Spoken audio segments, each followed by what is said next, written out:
when I came back from New York in early 1956, I had no idea what I was going to do. I knew I was going to take some classes at school. I knew I was going to do a lot of reading. I had no idea that I would set up an investment partnership.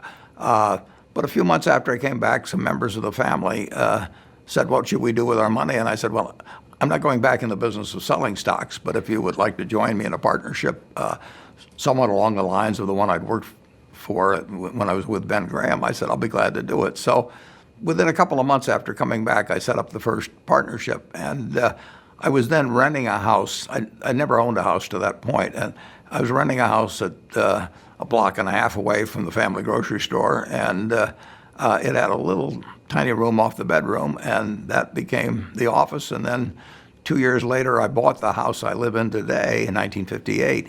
And that, too, had a room off the bedroom. And I worked out of that room for about 4 years. So there was about 6 years in which I worked at home. I drove down and picked up the mail. I wrote checks eventually. I was running 11 partnerships finally. I wrote all the checks individually. I filed 11 income tax returns. I took delivery on stocks for all the different companies. I was a one-man band there for 6 years.